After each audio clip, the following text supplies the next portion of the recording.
사람은 나이가 들수록 말이 줄어든다.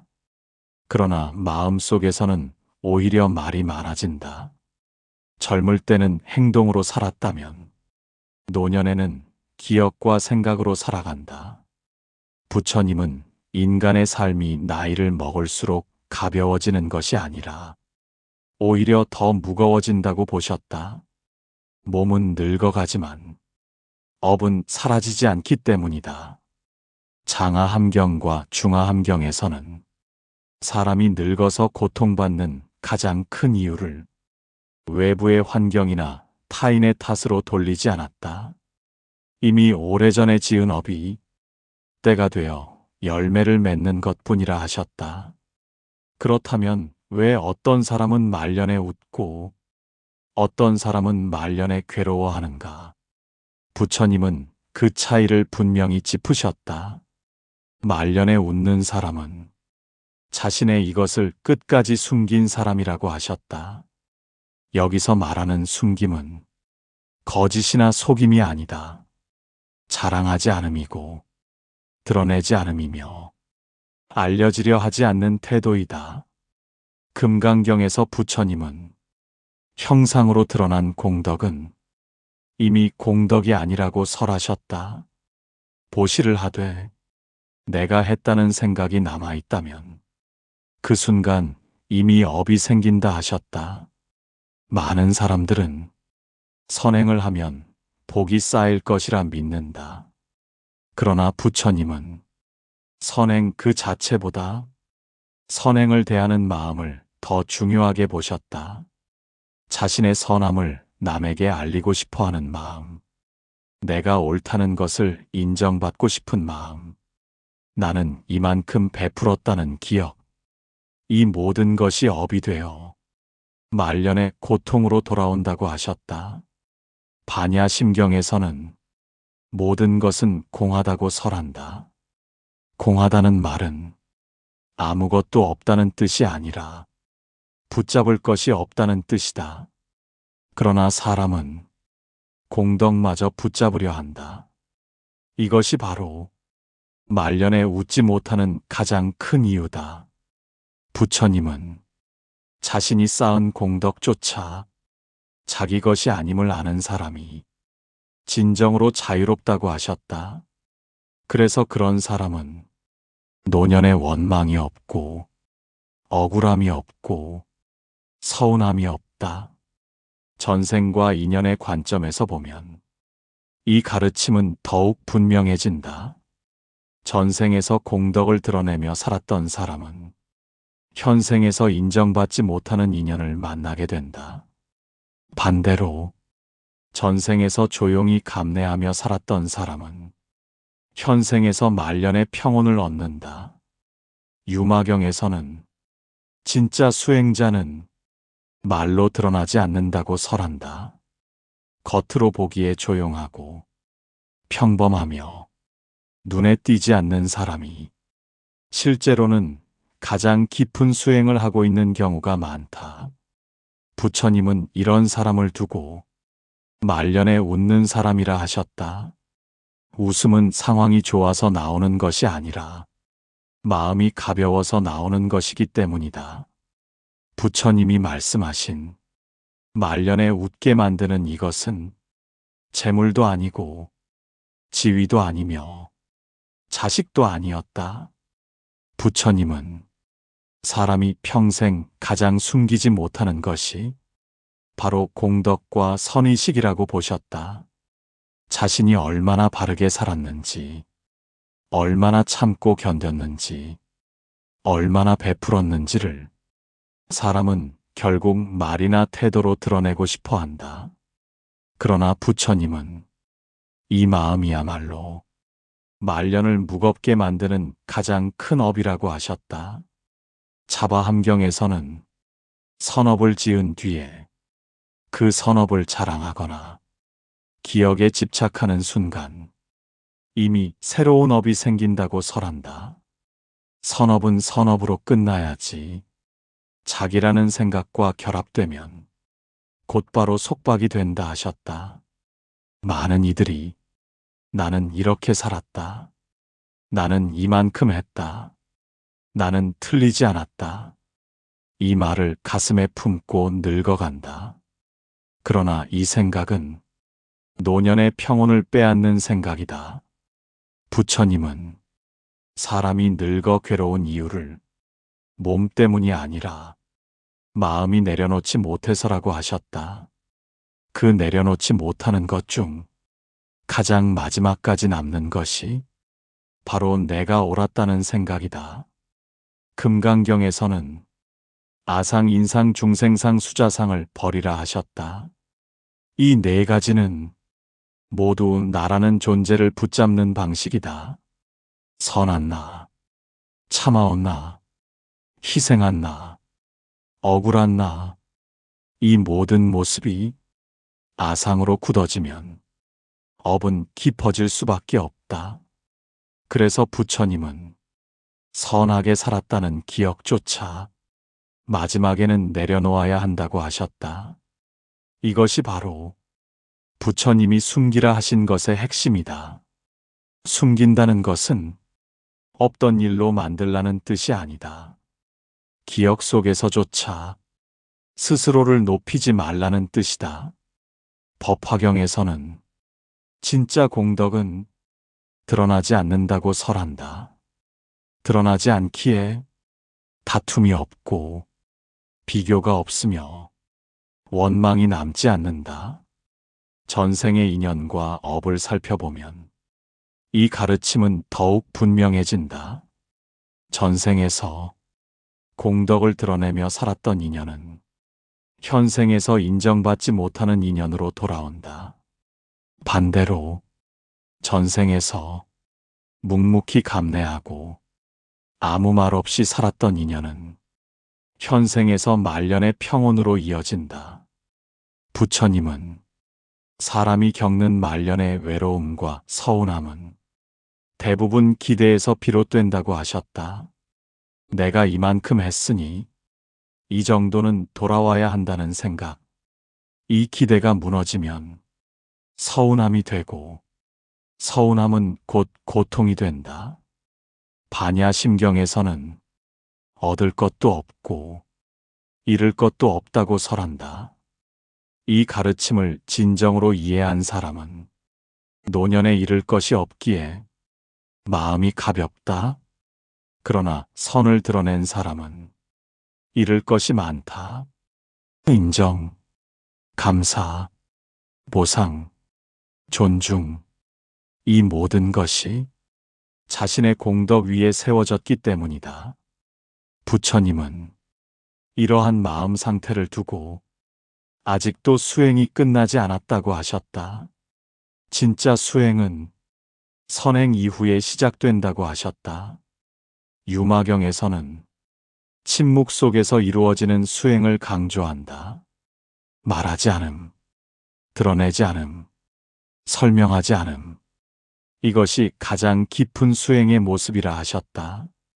그래서 말년에 웃는 사람은 자신의 삶을 설명하려 들지 않는다. 누구에게도 이해받으려 하지 않는다. 그저 그렇게 살았을 뿐이라 생각한다. 이 마음 상태에 이르면 전생의 업도 더 이상 힘을 쓰지 못한다.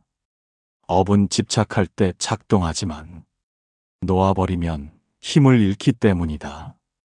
부처님은 말년에 웃는 사람은 자기 인생을 정산하려 들지 않는 사람이라고 하셨다. 계산이 멈춘 자리에 비로소 평온이 들어오기 때문이다. 이것이 부처님이 숨기라 하신 것의 정체다. 부처님은 공덕이 업으로 바뀌는 순간이 아주 미세하다고 하셨다. 선행 그 자체가 문제가 되는 것이 아니라 그 선행을 바라보는 마음이 문제라 하셨다. 증이라 함경에서는 사람이 선을 행한 뒤 마음속에서 어떤 파문이 일어나는지를 살핀다. 만족, 뿌듯함, 인정받고 싶은 욕구, 이 미세한 움직임이 이미 업의 씨앗이 된다고 설한다. 사람은 흔히 악업만 업이라고 생각한다. 그러나 부처님은 선업도 집착하면 업이 된다고 분명히 말씀하셨다. 업이란 선악의 문제가 아니라 묶임의 문제이기 때문이다. 금강경에서 말하는 무주상보시의 핵심은 보시를 하되 머무는 마음이 없어야 한다는 것이다. 머무른다는 것은 기억하고 계산하고 비교하는 것이다. 내가 누구에게 무엇을 해주었는지, 얼마나 참고 견뎠는지, 어떤 희생을 했는지, 이것을 마음속 장부에 적어두는 순간 그 장부가 바로 업이 된다. 부처님은 이 장부를 들고 늙는 사람을 스스로 고통을 끌어안은 사람이라 하셨다. 왜냐하면 세상은 그 장부를 대신 계산해 주지 않기 때문이다. 그래서 말년에 서운함이 많은 사람일수록 선행이 많았던 경우가 많다. 선행이 많아서가 아니라 선행을 놓지 못했기 때문이다. 법화경에서는 진정한 공덕은 자기조차 모르게 쌓인다고 설한다. 자기가 모른다는 것은 기억하지 않는다는 뜻이다. 기억하지 않기에 기대도 없고 실망도 없다. 전생의 인연을 살펴보면 이 구조는 더욱 분명해진다. 전생에서 선행을 드러내며 살았던 인연은 현생에서 보답받지 못하는 인연을 만난다. 이는 벌이 아니라 균형이다. 반대로 전생에서 묵묵히 감내하며 살았던 인연은 현생에서 설명하지 않아도 존중받는다. 이 역시 업의 자연스러운 흐름이다. 부처님은 업이란 누군가가 내려주는 판결이 아니라 마음의 방향이 만든 결과라 하셨다. 드러내려는 마음은 항상 외부를 향한다.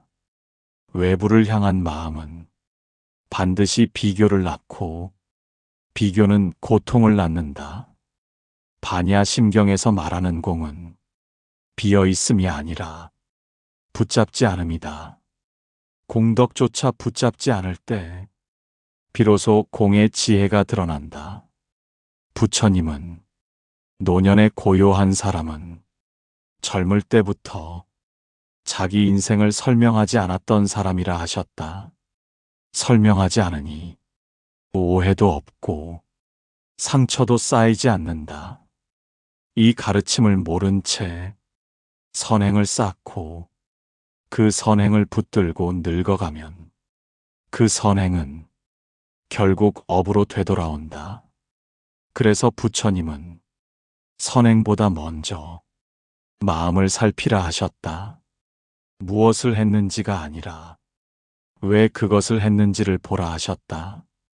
이 지점에서 말년에 웃는 사람과 웃지 못하는 사람의 길은 분명히 갈라지기 시작한다. 부처님은 사람이 늙어서 만나는 인연은 우연이 아니라고 하셨다. 그 인연은 전생에서부터 이어진 마음의 방향이 현생에서 드러난 결과일 뿐이라 하셨다.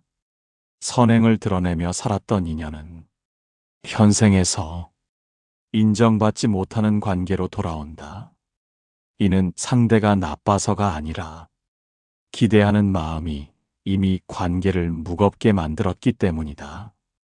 자바함경에서는 기대가 생기는 순간 고통은 이미 시작되었다고 설한다. 기대는 아직 일어나지 않은 일을 미리 소유하려는 마음이다.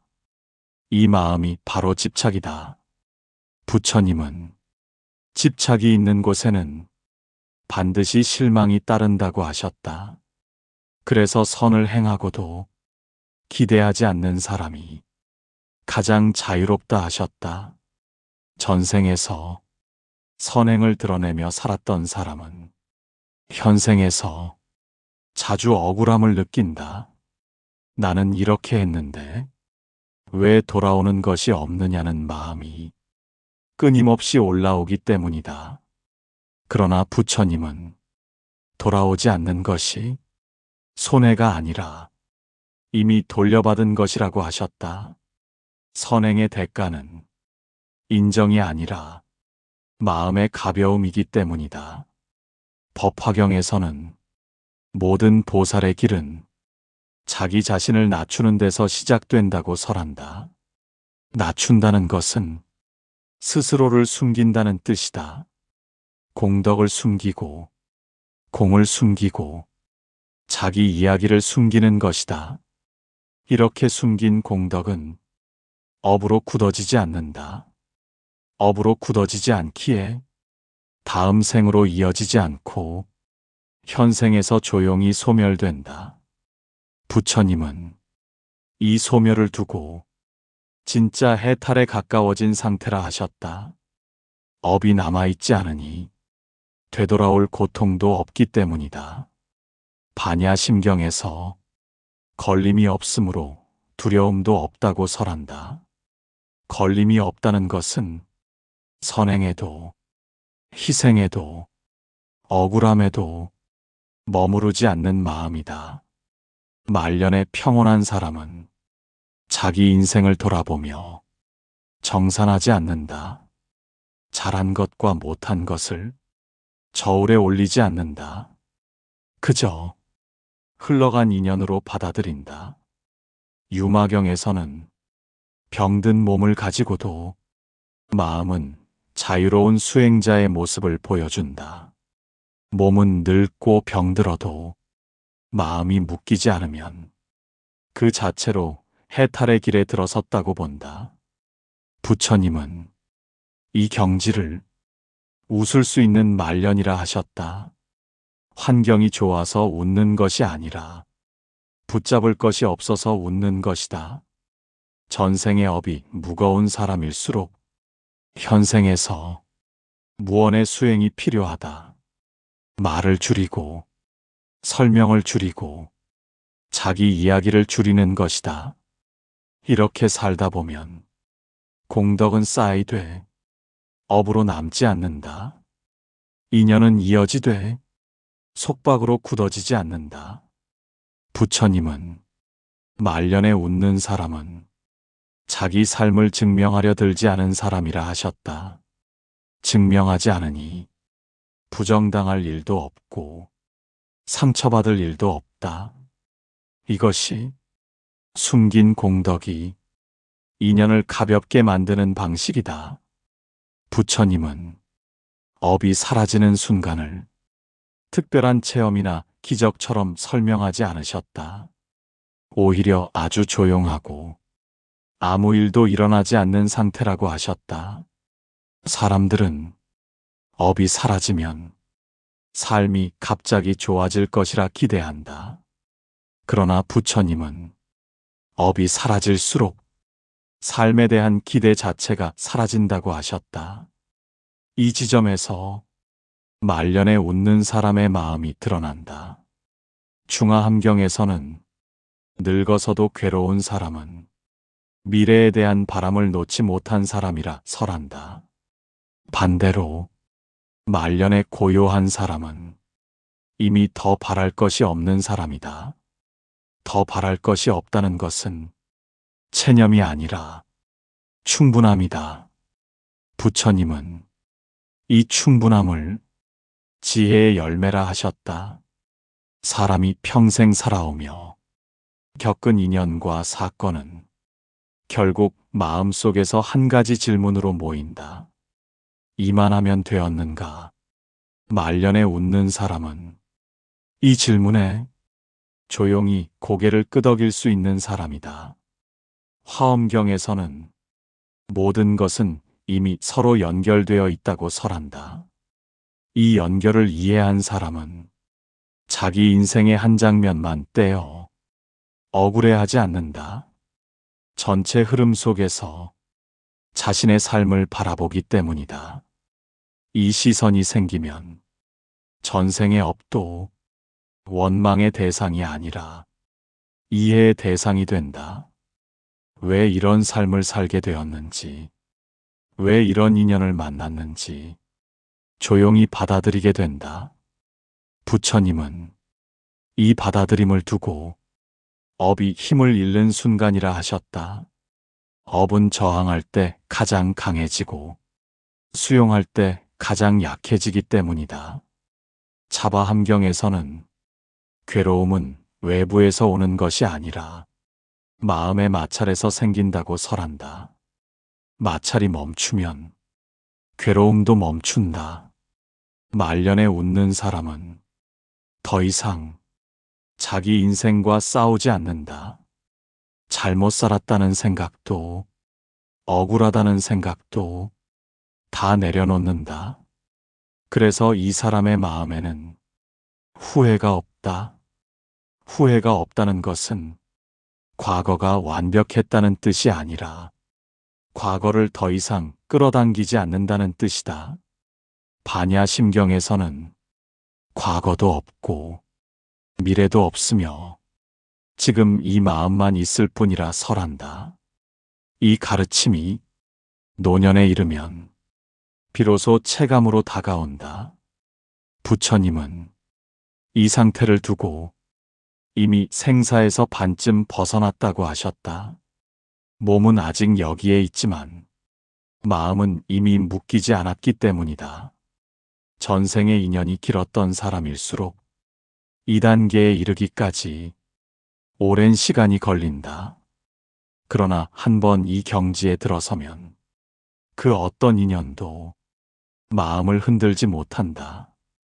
유마경에서 유마거사는 병든 몸으로도 평온을 잃지 않는다. 그 이유는 자기 삶을 증명하려는 마음이 이미 사라졌기 때문이다.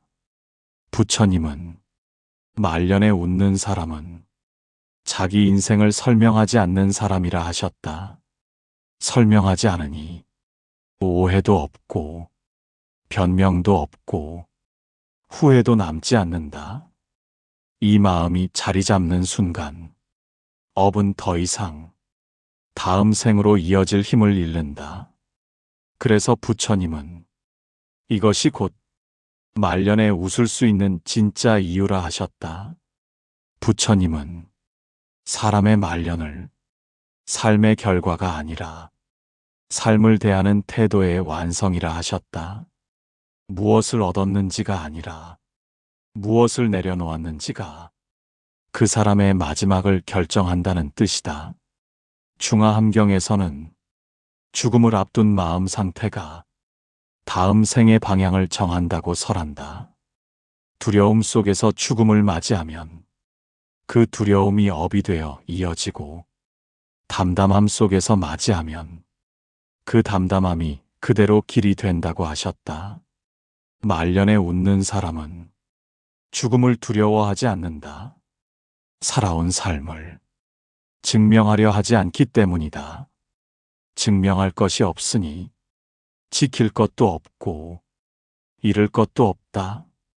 부처님은 이 상태를 두고 이미 한 생을 잘 마친 사람이라 하셨다.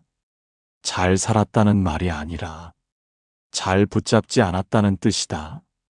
화엄경에서는 마지막까지 남아있는 집착을 자기 삶에 대한 평가라 했다. 나는 옳았는가? 나는 잘 살았는가? 이 질문을 놓지 못하면 그 질문이 그대로 업이 되어 다음 생으로 이어진다. 그러나 말년에 웃는 사람은 이 질문 자체를 내려놓는다. 옳고 그름의 계산을 멈추고 그저 인연의 흐름을 받아들인다. 부처님은 이 받아들임이 가장 깊은 참회라 하셨다. 잘못을 따지는 참회가 아니라 붙잡음을 멈추는 참회이기 때문이다. 자바함경에서는 참회란 과거를 후회하는 것이 아니라 같은 마음을 반복하지 않겠다는 결단이라 설한다. 말년에 웃는 사람은 이 결단을 이미 마친 사람이다. 그래서 이 사람은 자기 인생 이야기를 남기려 하지 않는다. 유언으로도 설명하지 않고 가르치려 들지 않는다. 말없이 떠나는 것을 가장 큰 배려로 안다. 유마경에서는 말없는 가르침이 가장 깊은 가르침이라 설한다. 말로 남기지 않았기에 업도 남지 않는다. 부처님은 자기 공덕을 숨긴 사람은 죽음 앞에서도 자기를 드러내지 않는다고 하셨다. 그저 인연이 다했음을 알고 조용히 물러난다. 이때 업은 더 이상 다음 생을 붙잡지 못한다. 집착이 없기 때문이다. 기대도 없고 원망도 없고 후회도 없기 때문이다. 반야심경에서 말하는 걸림 없음이 바로 이 상태다. 걸림이 없으니 두려움도 없고 어둠도 없다. 부처님은 말년에 웃는 사람은 이미 생사의 문턱을 반쯤 건너간 사람이라 하셨다. 살아있으되 이미 자유롭기 때문이다. 전생의 인연이 깊었던 사람일수록 이 경지에 이르면 마지막 마음이 더욱 고요하다. 오래 묶였던 만큼 풀려나는 가벼움도 크기 때문이다. 그래서 부처님은 말년에 웃는 얼굴은 우연이 아니라 오랜 수행의 결과라 하셨다. 숨겼기에 남기지 않았고 남기지 않았기에 이어지지 않았다. 이것이 부처님이 말씀하신 이것을 숨긴 사람만이 말년에 웃는다는 가르침의 완성이다. 말년의 웃음은 우연히 찾아오는 것이 아니다. 부처님께서는 인간의 삶을 관통하는 하나의 원리를 분명히 보셨다. 겉으로 드러내고 쌓아 올린 것은 언젠가 무너지고 끝까지 숨기고 지켜낸 것은 생을 마칠 때 비로소 빛난다는 사실이다. 금강경에서 부처님은 형상 있는 것은 모두 허망하다고 설하셨다. 눈에 보이는 공덕, 사람들에게 알려진 선행, 말로 드러내는 깨달음조차 집착이 되는 순간 업이 된다고 하셨다. 그래서 참된 수행자는 공을 말하지 않고 참된 지혜를 얻은 이는 침묵을 지킨다. 반야심경에서 말하는 공 역시 마찬가지다. 공은 아무것도 없다는 뜻이 아니라 붙잡을 것이 없다는 가르침이다. 지혜를 얻었다는 생각마저 내려놓을 때 비로소 업의 고리가 느슨해진다. 이 가르침을 마음 깊이 새긴 사람은 자신이 무엇을 이루었는지, 어떤 경지에 이르렀는지를 말하지 않는다. 법화경에서는 참된 깨달음은 드러내지 않아도 스스로 작용한다고 하셨다. 연꽃이 진흙 속에서 피어나되 진흙을 자랑하지 않는 것처럼 수행의 깊이는 드러내지 않을수록 깊어진다. 말년에 평온한 얼굴을 가진 이들은 대개 자신의 인연과 업을 조용히 받아들이며 살아온 사람들이다. 화엄경에서는 모든 존재가 인연으로 얽혀 있음을 설한다. 한 생각, 한 말, 한 마음이 수없는 생을 건너 다시 돌아온다. 전생에서 드러낸 욕망은 현생에서 고통이 되고 전생에서 숨긴 집착은 현생에서 평안이 된다. 그래서 부처님은 업을 줄이고 싶다면 먼저 드러내고 싶은 마음을 살피라 하셨다. 아함경의 가르침은 더욱 분명하다. 선한 일을 하고도 말하지 말라. 아는 것을 안다 말하지 말라. 이름을 얻으려는 마음이 일어나는 순간 그 공덕은 이미 바래기 시작한다고 하셨다. 이 가르침을 지킨 사람은 말년이 될수록 마음이 가볍다. 유마경에서는 말없는 수행이 가장 깊은 설법이라 하셨다. 지혜를 설명하려는 순간 그 지혜는 이미 분별이 된다. 그래서 진정한 수행자는 침묵 속에서 업을 녹이고 침묵 속에서 인연을 정리한다. 말년에 웃는 사람은 재물이 많아서가 아니라 업의 짐이 가벼워서 웃는다. 사람이 떠나서가 아니라 집착이 떠나서 웃는다. 과거의 인연을 원망하지 않고 다가올 생을 두려워하지 않는 마음. 그 마음이 바로 부처님께서 숨기라 하신 그것이다. 전생의 인연은 선택할 수 없지만 그 인연을 대하는 태도는 지금 이 순간 선택할 수 있다. 드러내지 않고 자랑하지 않고 평가받으려 하지 않는 삶. 그 삶이 업을 얇게 만들고 다음 생의 짐을 덜어준다. 부처님께서는 마지막까지 자신을 드러내지 않으셨다. 깨달음조차 남기지 않으셨다. 그 침묵이야말로 말년에 웃을 수 있는 이유였다. 이 가르침을 마음에 두는 이라면 지금 이 순간부터 숨겨야 할 것이 무엇인지 조용히 돌아보게 될 것이다.